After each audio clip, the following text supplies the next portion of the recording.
অনেকটা আবেগ আপ্লুত হয়ে ডাক্তার দীপুমণি আজকে ট্রাইব্যুনালে বলেছেন যে কারণে তার জামিন চাওয়া সেই কারণটি এখন আর এক্সিস্ট করছে না। তার স্বামী ইতিমধ্যে ইন্তেকাল করেছেন। সুতরাং তিনি এই প্রশ্নটি ট্রাইব্যুনালের সামনে রেখেছেন যে তাহলে আর এখন আমার জামিন পেয়েই বা কী হবে।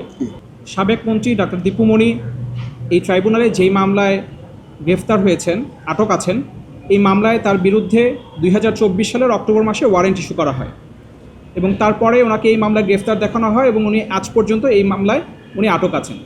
ট্রাইব্যুনালের আইনে একটা বিধান আছে, 1 বছরের মধ্যে যদি তদন্ত সম্পন্ন না হয় তাহলে ট্রাইব্যুনাল আসামিকে জামিন দিতে পারেন।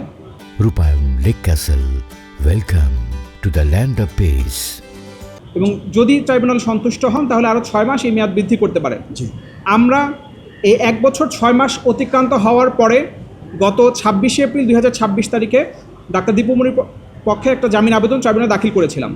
আমাদের জামিন আবেদনের মূল যে কারণটা ছিল সেটা হচ্ছে ডাক্তার দীপুমণির স্বামী, তিনিও বাংলাদেশ সুপ্রিম কোর্টের একজন সিনিয়র আইনজীবী ছিলেন, জনাব তৌফিক নেওয়াজ। তিনি গত প্রায় 7 বছর যাবৎ বাকশক্তি এবং চলন শক্তিহীন অবস্থায়, তিনি অসুস্থ অবস্থায় ছিলেন। শুধুমাত্র তিনি চোখের ইশারায় কমিউনিকেট করতে পারতেন তার স্ত্রীর সাথে বা ফ্যামিলি মেম্বারদের সাথে।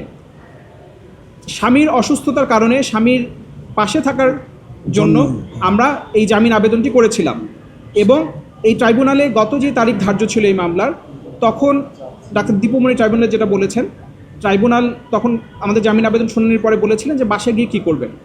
কিন্তু দেখা গেল গত 18ই আগস্ট তার স্বামী ব্যারিস্টার তৌফিক নেওয়াজ তিনি ইন্তেকাল করেছেন। সুতরাং সেই কারণে অনেকটা আবেগ আপ্লুত হয়ে ডাক্তার দীপুমণি আজকে ট্রাইব্যুনালে বলেছেন যে কারণে তার জামিন চাওয়া সেই কারণটি এখন আর এক্সিস্ট করছে না। তার স্বামী ইতিমধ্যে ইন্তেকাল করেছেন।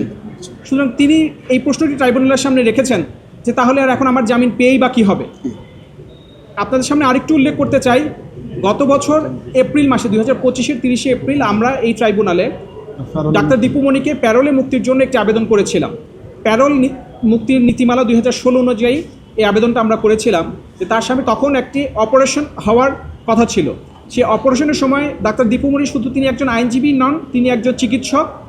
সেই হিসেবে অন্তত তার অপারেশনের সময় তার স্বামীর পাশে থাকার আবেদন করে আমরা একটি দরখাস্ত করেছিলাম। সেই দরখাস্তটিও তখন ট্রাইব্যুনাল মঞ্জুর করেননি। সুতরাং এখন পরবর্তীতে তার স্বামী মারা যাওয়ায় এই জামিন আবেদনের আসলে যেই গ্রাউন্ড ছিল আমাদের, সেই গ্রাউন্ডটা এখন আর নেই। সে কারণে উনি আবেগ আপ্লুত হয়ে ট্রাইব্যুনালে তার কথাগুলো আজকে উপস্থাপন করেছেন। এই আবেদনটি আমরা উনি প্রত্যাহার করতে চেয়েছেন, কিন্তু ট্রাইব্যুনাল এটা পরবর্তী তারিখে আবার শুনানির জন্য রেখে দিয়েছে। 17 সেপ্টেম্বর 2026, আগামী 17 তারিখে, আগামী মাসে 17 তারিখে।